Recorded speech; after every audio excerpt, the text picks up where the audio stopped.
Hello and welcome to the Happiness Is podcast with me, your host, Bruce Hutchinson, and I am very excited, as always, because I don't get too many current players on, but this man I've known for a while. We've got a funny story, I think. Well, I think it's funny. I love watching him play. I love speaking to him. He's one of those positive, infectious people that when he's there, there's a smile. He tends to be buzzing around. I don't think he's hyperactive, but there's definitely a lot of energy there. I hope he never loses it. I'm a bit sad that he's gone south because I don't see him as often as I would like, but I'm pretty confident I'm going to get down to see him, and I'm really keen to have a chat with him. So please welcome the one and the only Mr. Cammy Hutchinson. Hello, sir. Thanks for having me. My missus would say I'm hyperactive as well. Yeah, I love it though, because you are proper smiley and proper positive. Is that? Do you know you're like that, or is that just how it goes?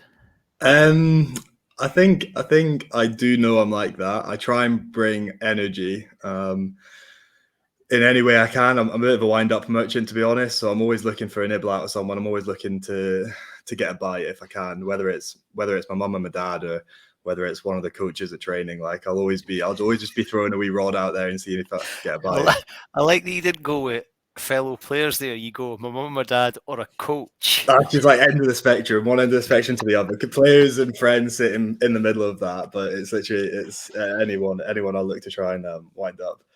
Do you find you change in different environments? So you're now obviously at Newcastle. You've been at Edinburgh. You've been in France. You've been at age group. Is the Cammy you see the Cammy you always get, or is there different masks that you put on? I think when I was younger, there probably was an element of that, and then as you kind of have been in a few environments, you get to figure out. You get a bit more comfortable probably with yourself. I joked because I said to all the Edinburgh lads when I was going to Newcastle, I was going to rebrand. And it was going to be a new Cammy Hutchinson that all the Newcastle lads were seeing. And then after like 2 weeks, I just very quickly realised, I've not changed at all. Like I can't do it. So even if I wanted to, it's not something I'm in control of. So I love that. But it definitely was something I was aware of younger. So when you were younger and you were in and around pro rugby as a kid, pretty much, what's it like with the older players? Were you a bit starstruck with some of them? Were you a sponge? Were you cheeky chappy and sort of having a little bit of chirp with them? How did you react, or how did you behave, I suppose, with the older guys? No, I think things are changing now with how young boys behave in environments. When I was coming through, it was still very much like if you're an ACAD, if you're a first year pro, it's like a keep your head down and speak when not quite as bad as speak when spoken to. But like that was my kind of mindset. Was I don't want to.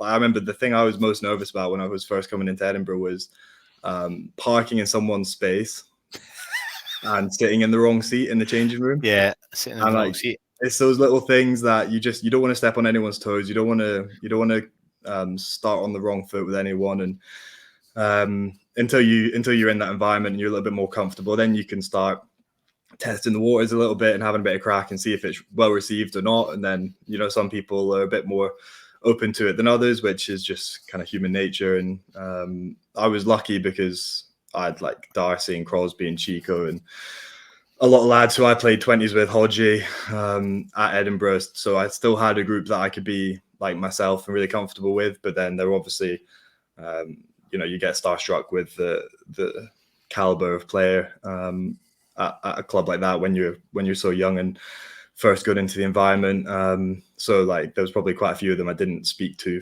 at all for a decent period of time. And it's also, I think as well, there's an element of me that feels I need to prove myself to them before I have the opportunity to try and pipe up in meetings or to do anything as well. And for the first 6, 7, 8 months that I was with Edinburgh, I hadn't played a game or anything like that. Didn't have a contract, was just kind of in and out, training for the opportunity. And in that kind of stage, I definitely didn't feel comfortable kind of being that person. But as you mature, as you play and feel like you're starting to prove yourself and earn the respect is massive for me. You don't just like go into an environment like that expecting or demanding it from anyone, whether it's an ACAD lad or whether it's a senior player. And I definitely tried to take that coming down to Newcastle as well. Didn't want to just like come to Newcastle and go into that same like hierarchy where I was in Edinburgh. Like for me, when I come into Newcastle, I'm back to when I first came into Edinburgh, and it's about trying to understand the right people that you can have crack with and just treating everyone the same when you come in, and then you can get a bit more comfortable with certain guys. And everyone's got their, I wouldn't say cliques, but people that they just have naturally more things in common with. People with kids tend to have more in common with each other. The guys who are single tend to have a bit more in common with each other, and you figure out your groups that you fit in. Who, as a kid in secondary school, watching rugby, loving rugby, probably having that as an ambition, who were the players that, I suppose, heroes, role models, the player that you wanted to be like? Who were they? It's a good question.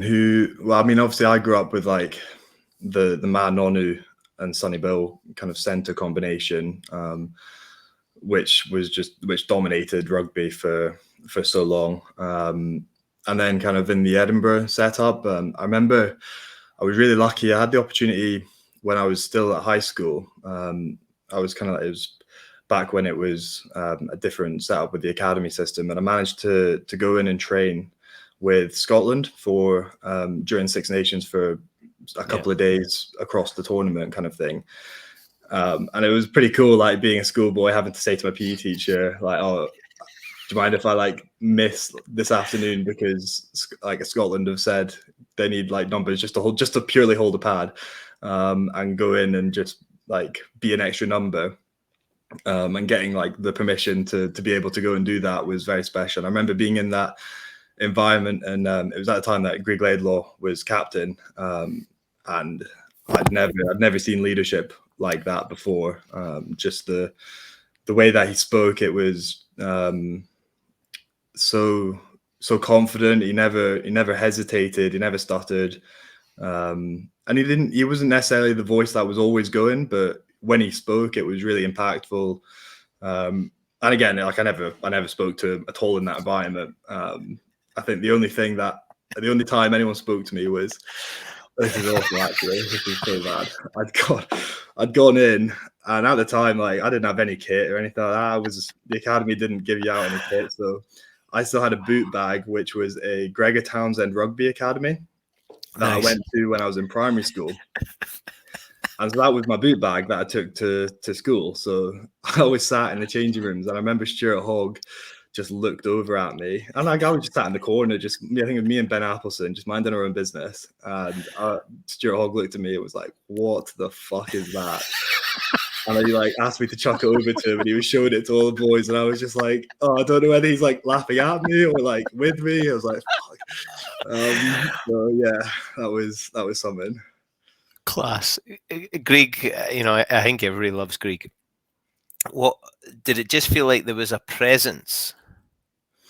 Yeah, it was the way he spoke. There was, I remember it before a session. I can't remember who they were playing, but I remember before a session they had a team huddle in the tunnel, and I mean, it was incredible. Are you in this huddle as a school I was in kid? the huddle. You're in this huddle. Yeah, who have you got either side of you? I can't even remember. I was just starstruck. I was starstruck to even be inside Murrayfield at the time. I'd like hardly even stepped foot like in the tunnel when we went in.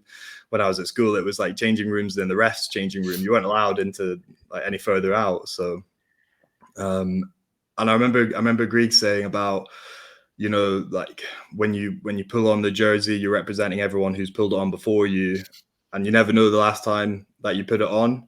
So make sure that you're leaving it in a better place than you found it. And that kind of, it wasn't necessarily word for word of what he said, but that kind of idea of like honoring the jersey, it never really hit me before. And after that, I've kind of tried to, that stuck with me forever. And it's something that I've tried to just take internally with me to any team that I've played for, any club that I've played for. Just considering who's played there before me, whether it's at Curry and you've got like guys like Matt Scott who've played 12, or at Harriets, you've got people who not necessarily pulled on the 12 jersey, but you've got like the Bear and incredible Andy Irvin and stuff like that from the school.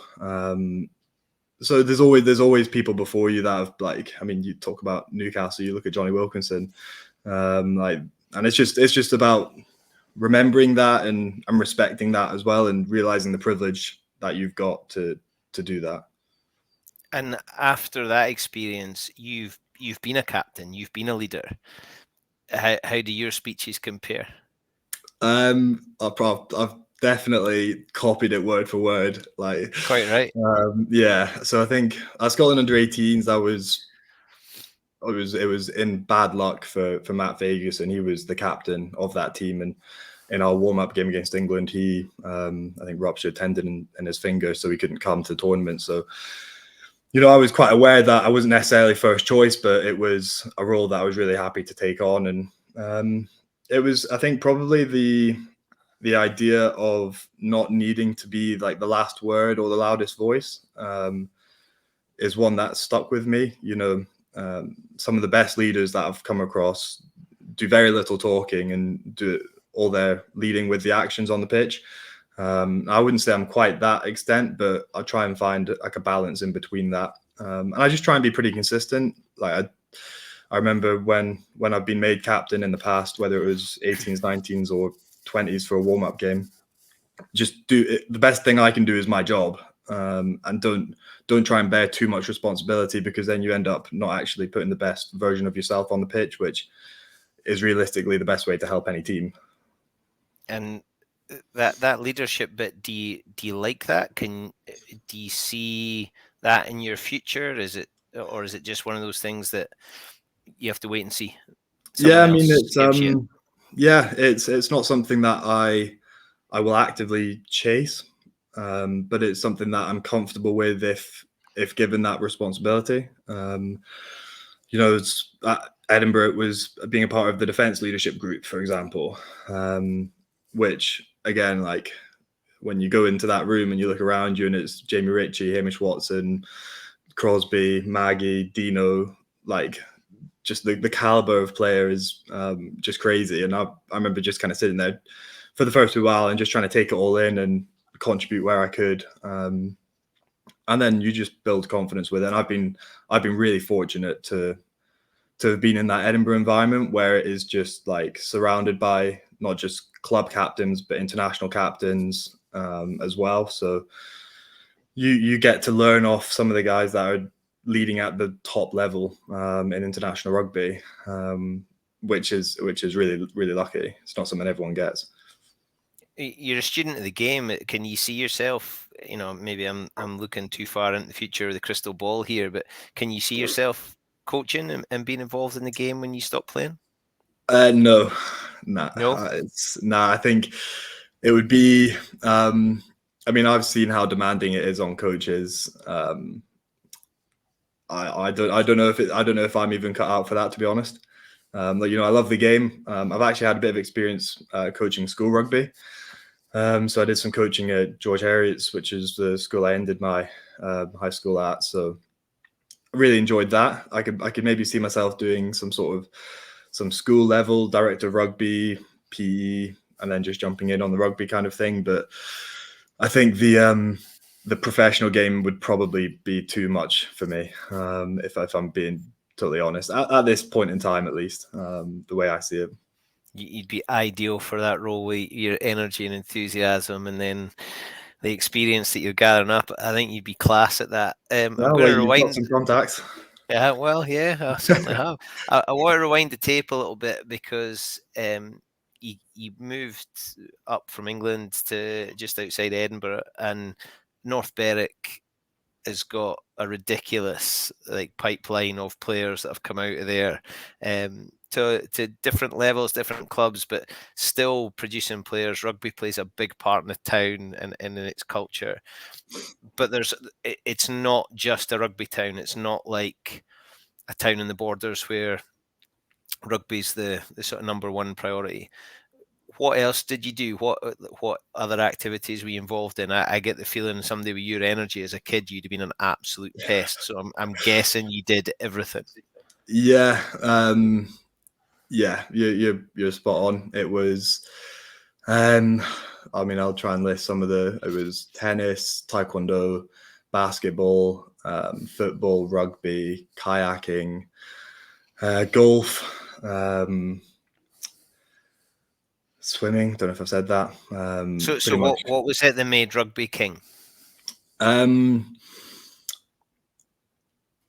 don't know. Actually, that's a good question. It was as I got older, I was quite fortunate when I was younger. I think to have that exposure to so many sports from a young age gives you a really good kind of foundation of hand-eye coordination. And when you're a bit younger, that tends to be kind of what any sport is looking for in a kid, just like decent hand-eye coordination and someone who's like quite energetic and absorbs information. And there was swimming was a big one. They wanted me to go to classes before school, but I think we ruled that out because I didn't want to get up at like 4:30 in the morning. So that was going to be a no. Tell me that story. Yeah. Gee whiz, I'm now a swimming parent. Yeah, I think my mum was as happy to hear that I wasn't too keen to do that as any sport. And then it was when I was a little bit older, it was kind of the tennis was on the cards as well, and they wanted us to travel to the north or the west for to go to lessons and camps and stuff like that. And I think probably at that stage the individual sport wasn't great for me. I was definitely too competitive for my own good when I was younger, and golf was the same. You know, I probably had quite decent talent, but never had the right mindset for it when I was younger. So it kind of came down to football and rugby. And I don't know if you've ever seen me kick, but it's not the most impressive thing in the world. And I was probably a little bit blessed with being a bit bigger than some guys and enjoying that physical contact element a bit more, which I do think is a lot of mindset. It's something you either like or you don't like at the end of the day. And it's something that I quite enjoyed, which is probably why as I funneled my sports through, rugby was the one that popped out at the end. And the social aspect? I don't know what you're talking about. Social aspect of rugby. Well, you're saying, you know, the individual sport. I mean, it's a different type of discipline, because it's really all about you. When you're in a team, it's all about you, but your actions or otherwise impact on other people. But I can imagine you liking that environment because there'd be lots of people to bounce off and lots of stimulus to keep you going, and then there's the physical bit and there's a skillful bit, and it to me rugby suits you. From I don't know you that well, but what I do know, to me it's the perfect fit. Rugby's ideal for a guy like you. Yeah, I never actually really thought of it like that, to be fair, but yeah, I think you probably are spot on. I've always enjoyed the banter element of it, the camaraderie, the friends that you make for a long time. And I've been really lucky to have made some amazing ones, spanning from minis to even now down here. So yeah, there's definitely a part of that which will have drawn me to it subconsciously. It's definitely not something I'd necessarily thought about at that age, but you know, if you'd asked me the sports that I enjoyed at that time, it would have been like the basketball and the rugby would have been probably my two that I really, really liked. And you're probably bang on for that reason of being able to bounce off the guys around you. And there's something special about doing it with other people. And I get when you're in an individual sport, once you get to a certain level, you have that support network behind you with your personal coach and your personal physios or whatever. But there's something about doing it with your teammates that I think is really special and creates memories for everyone. Amen, brother. Love that. when you were talking about your Scottish age group stuff, you were able to name like half a dozen people, bang, bang, bang, bang, bang, because those relationships are important to you. The saying I love, and it always makes me think of Fiji, that it takes a village. Now North Berwick's not a village, but the town, the rugby club, coaches of the various age groups, while they've not stuck with you all the way to the pro game, they're very proud. It must give you a great sense of belonging to somewhere like North Berwick, knowing that you've got mates there that you played with, and although they didn't follow you into pro rugby, like you said, you've made memories with them. They're your mates. You've been through some stuff. You did stuff in a changing room or on a bus or on a night out that was just with them.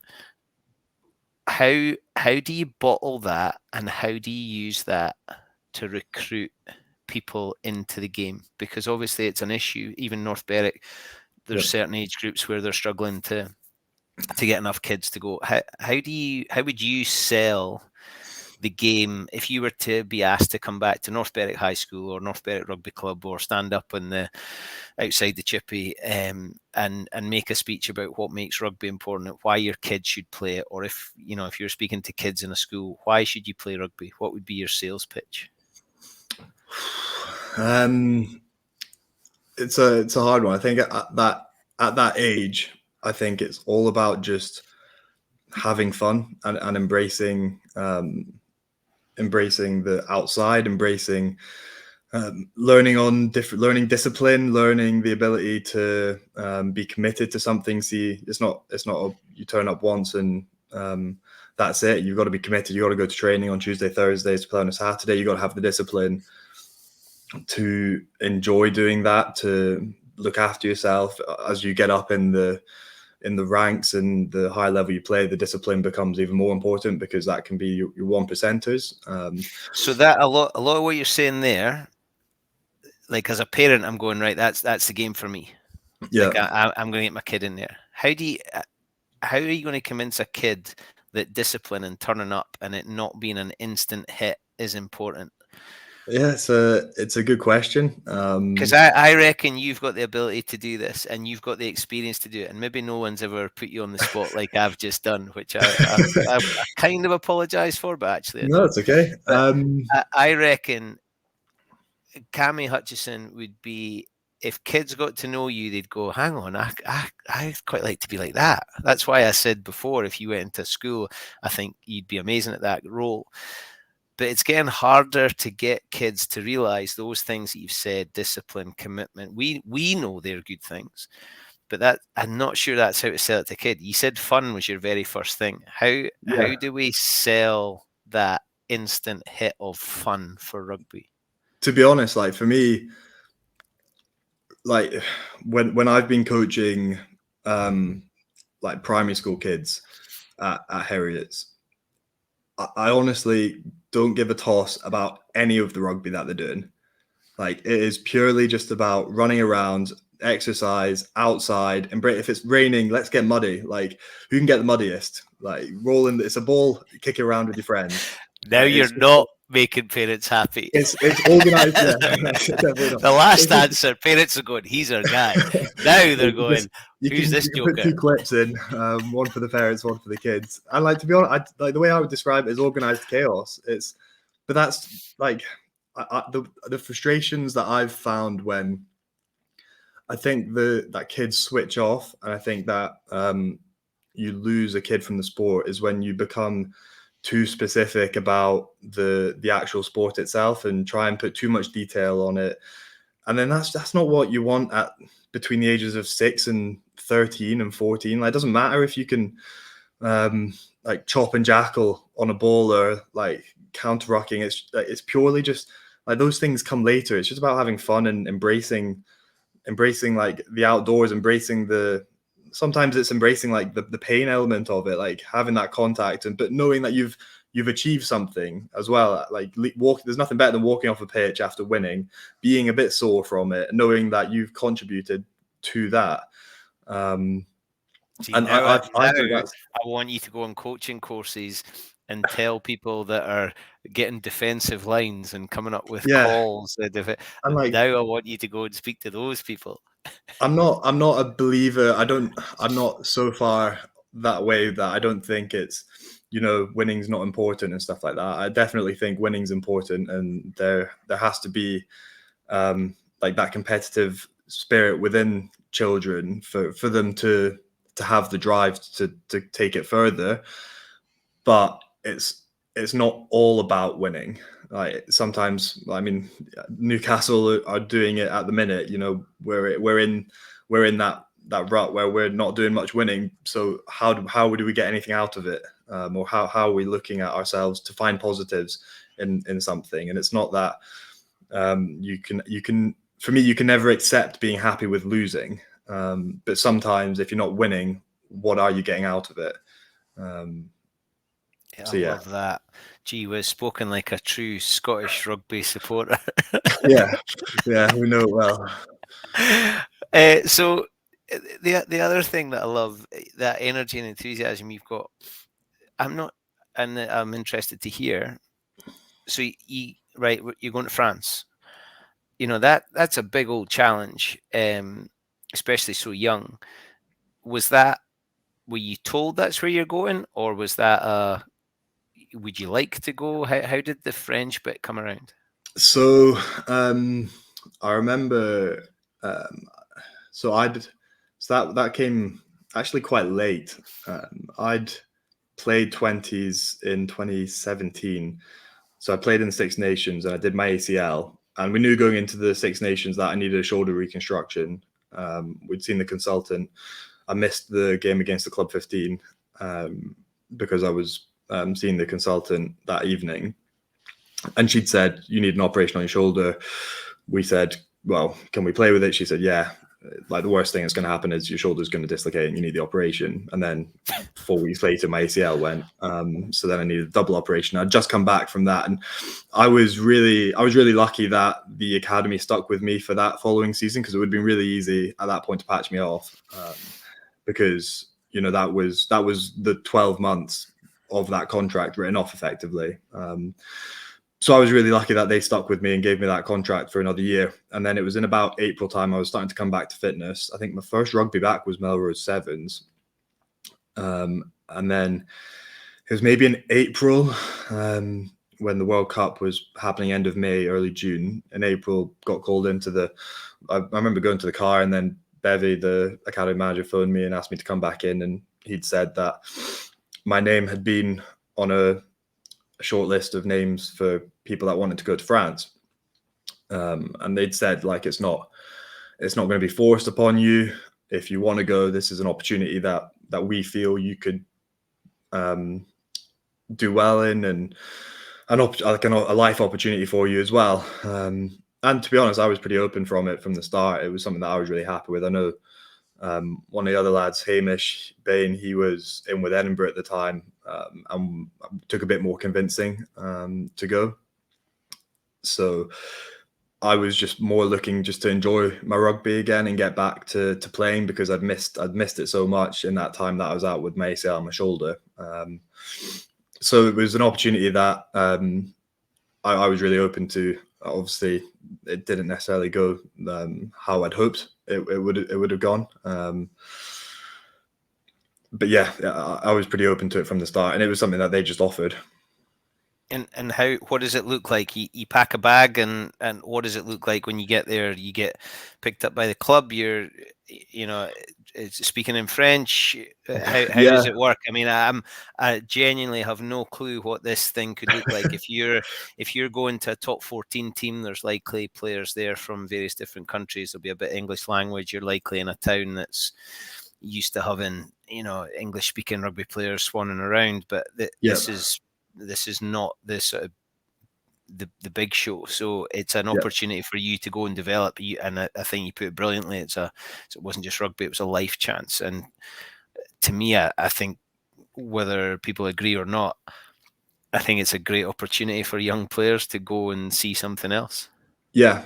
So our Junior World Cup in 2018 was in Béziers, which is south, but on the other side of the country, really.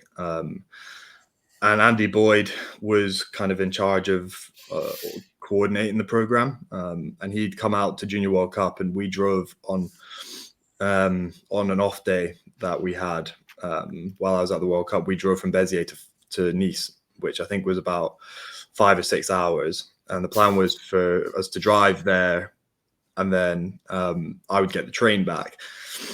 There's a funny story actually. I remember we got dropped off at the airport from the liaison for our 20s team because he was picking up a car from the airport at Béziers. Get in the car, shuts the door straight off the bat. He's dropped his Ray-Bans out of his pockets in the car door. Ray-Bans smashed.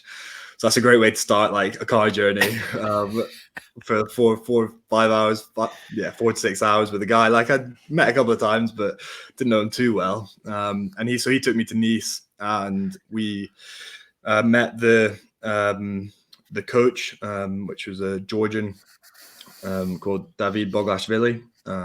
So we met him, met a couple of the others. How scary was he on a scale of 1 to 10? Yeah, he did his best to be as intimidating as possible. He's he was a piece of work, to be honest with you. And yeah, he was. I won't say too much. I won't say.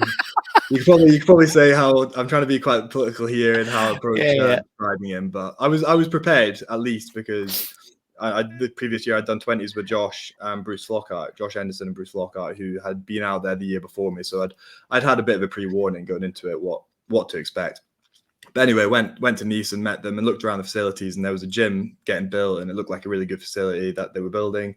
And I remember Josh saying to me, "Oh yeah, they're building a gym. Like it'll probably still just be a foundation when you go there. There's been a foundation there for about 8 months while we've been there." And I was like, "All right, okay." So I went along. Yeah, gym's still there, still foundation. But the coach was like, "Yeah, it's going to get done for like August. It's going to be wrapped up." So I was like, "Cool." Like, I mean, it's an incredible ground, like massive stand. Really nice. Me and Boydie went around the city, got some food, and he just kind of like took me around so I could get a feel for the place, and like it was really special. And then sadly for Boydie, in classic French fashion, the trains had decided to strike, so he then had to drive me back to Nice. But the issue for him was he had to be he drove me from Nice back to Béziers, but he had to be back in Nice in the morning because he was meeting the club about us going over there. So he had to drive me from Béziers to Nice, back to Béziers, and then he just got in the car I think I got back to the Béziers about 1 a.m, and he just got straight in the car and drove back to Nice, and got a couple hours kip, and then was up for meeting them, for organising us. And then in terms of going, yeah, I mean, it was pretty much straight after we got back from World Cup, had a month off, and then we were out over there. And the coach picked us up with the team manager, and the boys the year before had been in a couple of flats out by the Nice Harbour. I don't know if you've ever been out that way. It's like a lovely spot in the world. And to be honest, like the arriving that night in the middle of summer, like that sells it itself. Is when you're a young kid, like going over and thinking like this is where we're going to be living for the next year. Like sound, that's absolutely Nice. fine by me. Just like North Berwick. Just like North Berwick, honestly. And on a lovely day, it's not far off. Just very few and far between on the weather.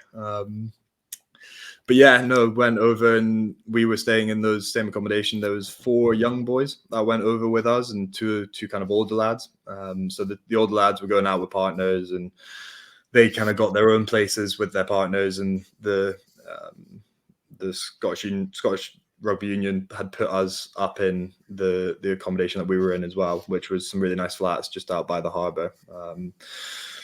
But it's a weird one because, you know, summer comes and goes and it's great. You get your direct flights to Edinburgh, can fly back, my partner can fly out and everything's fine. And then come October, you go on a wander down the beach and all the beach clubs are gone. Like these clubs that are on the beach with the sun lounges, the bars, the restaurant, like they are fully gone. They're packed up and they've left because that's the season done, or maybe a bit later than October, maybe November. And there's no more direct flights to Edinburgh, and it just suddenly becomes a little bit more isolating. and the town's a lot quieter. You know, like you get shops on the promenade that just close the shutters and that's them. They won't open for the next 5-6 months. And that was quite difficult, because although from an outsider, you would say like, what a year, what an experience that would be. When you're over there, it was tough because I wasn't playing, and there was a big part of me. The way that I'm kind of wired was, I'm here to enjoy myself, but I'm here to get a contract. Like at the end of the day, I'm fighting for a contract coming back, whether that was another academy or whether that was a pro. And to not be playing, and then when I was playing, to be frustrated with how games were going, the way that David treated people was really poorly. It was with very little respect, and it was very much like a bullying kind of technique. And I've come across coaches that have been described like that in the past, but this was different. This was on like a personal level. He would get stuck into boys. And just, yeah, he was really, really negative to be around in that environment. And for a long period of time, you know, I'd spoken to the agent that I had at the time and said, like, look, I think I'm better off coming back to Edinburgh. And this was about just before Christmas. I think I'm better off playing for Curry because I'll be getting regular game time for Curry, which was my club that I was with at the time when I was back. And, you know, I can be playing for them. I can be in training with Edinburgh. And I think I would get more out of that for my rugby development than being out here. And when we spoke to the SRU, it was kind of like don't worry, like stick with it. You know, things will work itself out. And that was frustrating because then come February, you know, the big dogs fly out and they tell you that you're getting offered nothing, and that you're not getting kept on at all. But, you know, there's this thing called Super Six, which they'd love for you to come back and, you know, try your game at. And it was probably from that point I had the best time out there because I just didn't have that pressure anymore. Like a weight being lifted off and just like there for it, the sake of it, rather than... Yeah, exactly. It didn't matter whether I played. It didn't matter if I played well. You know, I knew my fate at that point was sealed. So there was nothing I could do about it. It wasn't in my control anymore. So what can I control? Like just enjoying the last 4 or 5 months that I had out there. And like, we very much did do that. We enjoyed it a lot. And it was, yeah, it was tough for that first kind of half of the season, just over. But again, it was one of those things I really resented for a good couple of years when I came back. And now I'm at a point where I look at it and I see I can see the things that I took away from it now. But it took a long time for me to be able to do that. And for me to be able to appreciate the experience and the things that I got from it, because I spent a long time resenting the decision I made, the people who thought that was going to be best for me, the people who told me to stay out there. But I'm in a much better place now with it, and I came to peace with it probably kind of around COVID time. Was when I really started to feel okay about it and take the lessons that I did learn.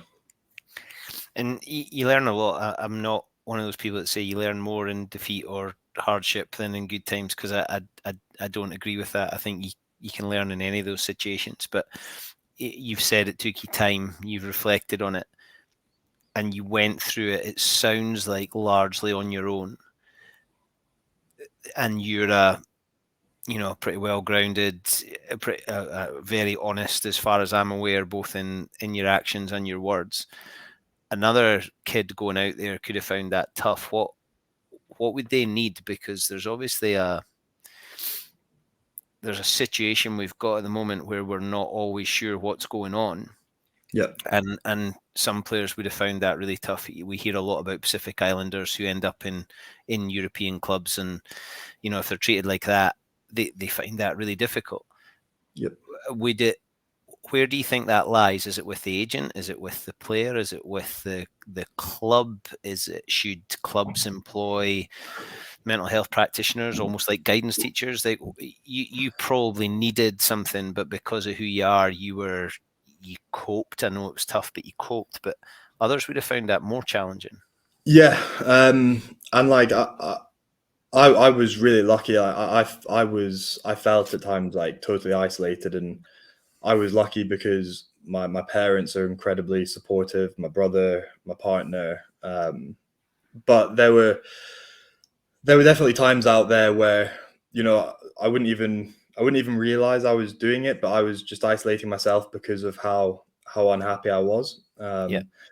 And it wasn't actually until Christmas. I remember Benetiga was kind of in charge of that for us in a way, and he was also kind of a liaison for us.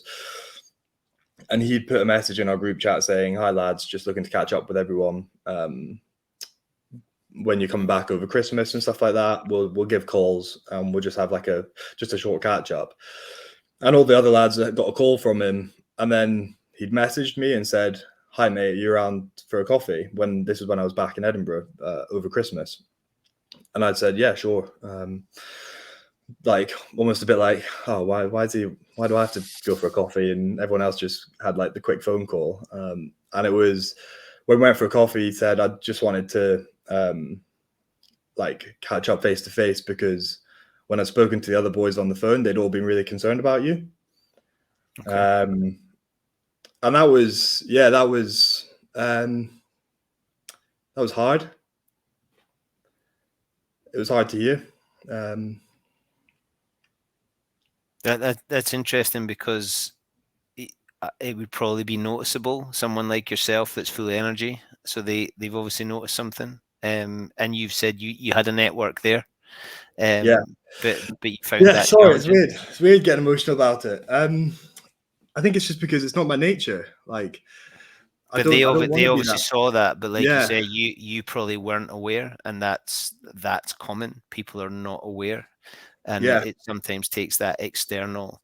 Your mates are going, "Hang on, you maybe need to check in." And I was when you were telling that story, I was actually wondering, was that Ben doing that because it's Ben, or was Ben doing that because that's what the process was? But it sounds like he had been given some information, he acted on it because, yes, that was his job, but because he's a good guy. Yeah, and that was a really valuable chat for me because he was incredibly open and honest about things that he'd gone through with his move and his career as well. So for him to be really open about that was kind of like a bit of a just opened the door for me to maybe open up a little bit as well. And I'm not a talker to my parents. I'm not a talker to my missus or anything like that. If there's an issue, I'll solve it within. It's probably a bit like it's that like bad stereotype. Yeah. It's that bad stereotype, and I'm definitely guilty of that. And I was in that time when I was in France. I just didn't talk to anyone when I was over there. I think a big contributing factor, going back to the question, what's needed to help that, for me, the club was had such a bad culture within it. It was so cliquey within that it never really felt as the Scottish guys we were welcomed or a part of the team. It just felt like we were the Scottish guys. We didn't get paid by the club. We didn't get the same benefits that the players did. We didn't get bonuses. We didn't get match bonuses or appearances or wins or anything like that. So winning meant something else to them than it did to us because they were purely financially stimulated by it. We were trying to do the best, probably selfishly for ourselves, to try and come back in a contract. And I think that for someone joining a club, it has to start with that club, because that's your workplace. That's where you spend the majority of time. And in a sport like rugby, it's hard to describe to people who work in a commercial job 9 to 5 in the office, but these guys aren't just your colleagues. They become your best friends. They become your family in that cliche way. And to not have that in France, I think, was the first time I'd ever experienced it. And being just the combination of not playing, the frustration, being away from home, different language, I think all of that combined was probably what kind of led to the probably the frame of mind that I was in. And does it make you a better senior player, having had that experience? Are you on the lookout for things? Yeah, I do the best that I can, especially with guys who are going through injuries and things like that, because I know through times where I've been injured, it can be really isolating as well. So especially young boys like going through long-term injuries, I think I generally will try and always find time to have a chat with them, and just not like oh, how's the injury, but like how are you? Like, how's the head? Like, let's be honest about it, because we've all probably been there and all experienced it, but there's just that. And rugby is not great for it, because it is all like macho and ego, and it's like, but how are you actually doing? So that's something that I try and do. I think I can always do more of it. So it's something to be aware of for me. But yeah, I'll always try and have that conversation with guys. And kind of back to something that we mentioned at the beginning.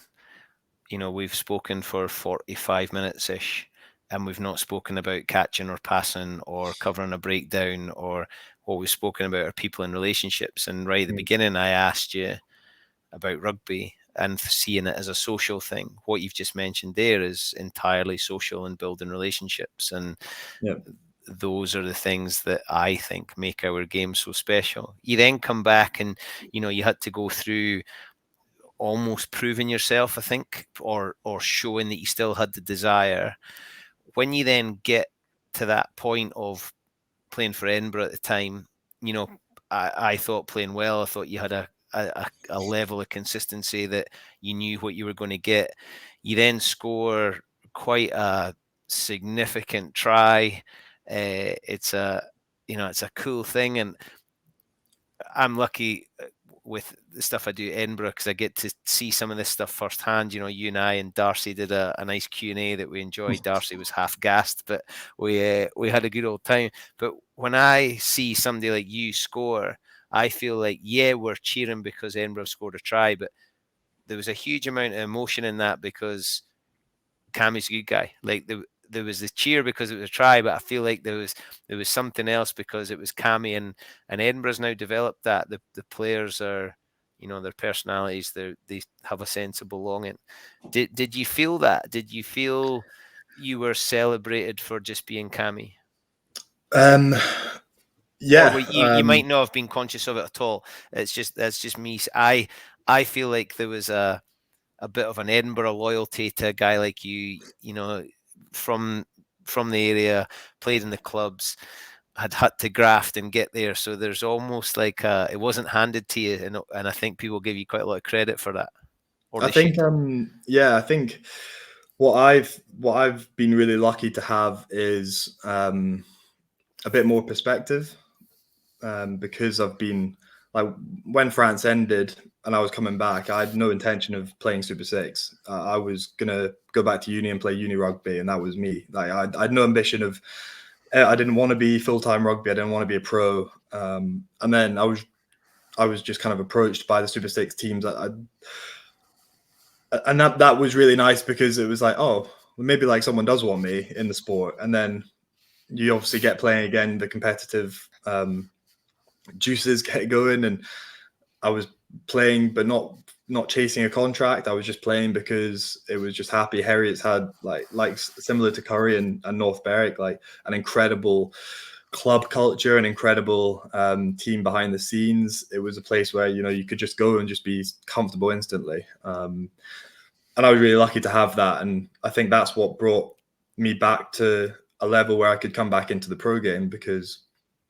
And I've said it to a few guys who obviously have kind of gone through it over the past 12 months, knowing how hard the market's been. Like, just just don't think about like the contract. Don't think about chasing the dream or the full time. Just enjoy your rugby.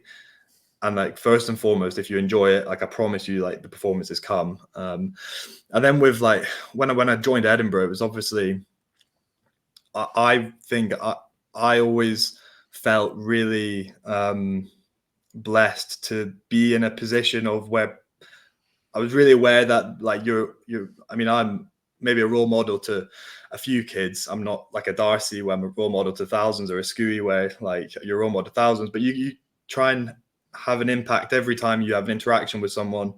How can I make it really positive for them? How can you make it a really positive experience? Not just thanks for your top, I'll just sign it and hand it off. But like, what's your name? Like, what club do you play at? Do you have a game this weekend? Like, have a bit more of an interaction with them. It's always something that I consciously done. I brought it down here as well. That same kind of approach to how you interact with people. And it's always trying to like make a really good impression, not just for me, but for who I'm representing, whether that's my family, whether it's the club itself. Behind that, like there's so much more to it than just being like the rugby player. I think it's really important that you embrace that as a role model. And I felt really blessed to do that for Edinburgh, because that's my home club and my home city. So the opportunity for me to be that role model to a kid that maybe was me 10, 15 years before. And I'm not expecting them to know my name. A lot of the time I would still walk down the tunnel at the what's now the Hive, and I'd be like, you know how you get all the kids that stand outside when you're walking from the pitch to I'm like, do you want my signature? Or like I mean, I know I played, but like you probably don't like know who I am, kind of thing. Like Darcy is just behind me. I know like that's the one you're really waiting for. So it was I was never really that sure of like how to necessarily approach it. I was kind of still starstruck by the amount of kids that were there and people wanting pictures and stuff like that. And I've found that I needed to find a different reason, because obviously the honor of doing that at Edinburgh was obvious. It was where I'd come from and who I'd supported as a club growing up. But now being at Newcastle, they're the ones that took an opportunity on me when Edinburgh said no. And Edinburgh was they were the ones that released me and let me go. And there was a period where I had no options of what my next adventure was going to be. It wasn't like I was signing at Newcastle the day after Edinburgh released me or anything like that. I signed for Newcastle the two days before my last game for Edinburgh, which was the Ulster game. So like now it's being really grateful for a city and a community that gave me the opportunity to continue doing what I love. And a part of what I love is that kind of interacting with the fans and just being really grateful for the job that I've got. Mate, you're such a good guy, and we're back to the beginning again of it's the people you meet and the relationships you've got that are important, and I love that. I do want to tell this story. So when we met, it was because you were you Super Six at that time? You must have been. Yeah, it was probably I think I was probably everything. There was I'd worked at a hotel in hospitality for about 4 weeks and absolutely hated it. And then I'd spoken to Sinky at training and said, mate, just let me do some shifts for you. And he said, right, come on board. He said, you got a driving license? I said, yep. He said, you're hired. So that was that. And yeah, so I worked with Sinky for a while. So just to paint the picture, Sinky's a great guy and he has a removal business. We should probably name check them. Go for it. Give them a wee advert. Go for it. SSR removals, or as I called them to Sinky, SSR worldwide. SSR removal. So I get in touch with Sinky, moving house, and then there you are. I think you had your rugby shorts on or something, and there you are throwing things around, a bit of sweat on, taking things up the stair, just earning some cash, working for a rugby guy that's brought boys on board. And he's looked after so many players, hasn't he? Yeah. I don't think there's anyone on the conveyor belt that's gone through Harriet's that hasn't done a shift for Sinky. Yeah, and he's a top man. And there you were grafting away, and we had a bit of chat about rugby while you were lifting and carrying, and I was fetching the drinks. I think I didn't really do a huge amount, but there you were. But I love that, and you mentioned it before about having perspective, and you said so many things that make me think that director rugby PE teacher thing will, it would absolutely suit you down the ground. But I think you've got the skills to do so many other things. When you look into the crystal ball, is there a shot in professional rugby in America? Would you go to Japan? Is England, Scotland, like, have you got a plan, or is it just do the best you can for the next couple of years with Falcons? I think, yeah, it is. Well, what I learned with Edinburgh is, and that was my first like real pro contract. Is you just never know what's around the corner, and you've seen it in the Premiership with 3 clubs gone. You've seen it in the Champ with 1 club gone. Australia, America. Rugby's in a difficult position at the minute. So for me, it's just enjoying being in the game. And like I've said to you, I'm a big believer. If you're enjoying it, if you're playing with a smile on your face, the performances come. And whether that leads to international honours, I'll never know. It's not something I'm in control of. All I can do is just make sure that I'm playing the best rugby I can for Newcastle. I think I'm probably a bit young. I'd like to think I'm a bit young to be heading kind of like the Japan MLR route just now. I've got ambitions to continue playing, whether it be Premiership with Newcastle or anyone else, or back to the URC. That would probably be my ambition, but there's not something I can control really. At the end of the day, I can only control what I do on the pitch, what I do off the pitch, and hopefully that leads to performances and selections and so on. But if there's one thing I've learned, it's a roller coaster up and down, and whenever you're riding the wave, you can ride it with a smile on your face, but always knowing that it is gonna start to crash at some point, whether that's an injury, whether it's a spell not being picked. So I think I always try and have that appreciation for when things are going well, just to really enjoy it for that time, because you really don't know what's around the corner. You've been really consistent with your message about enjoying things. You've said things like privilege and it's a blessing. And when you said that you would just go back and play uni rugby, you obviously love the game. We both know professional players who probably have lost the love, maybe never had it. It was just a thing they were good at, or, if and when time, they'll watch it on the TV, or they'll take a hospitality every now and then, but they probably won't want to go back into it. It sounds to me like this game's got you for life. Yeah, I think it does. I'm caught. I spoke at the beginning about putting hooks out for nibbles, and I've if you to put that in a rugby context, I've definitely taken the bait on it. And I'm lucky. I'm lucky. My parents love it. My partner loves it. My brother loves and plays it. So I grew up around it, and it's kind of molded a big part of the character that I am. Yeah, class, and I love it. Listen, I didn't prompt you on this one, but at the end of this, I usually get people to finish the sentence, and sometimes I forget, but I've remembered it with you because I'm actually intrigued. So for me, happiness is egg shaped, but for you, Cammy, happiness is? For me, happiness is smiling. Nice. Love it. Pure and simple, and pretty much sums you up. We'll have to get you back on, and we'll actually talk about rugby at some point. Absolutely. We've skimmed over so much. Listen, I love it. You give me a heap of your time.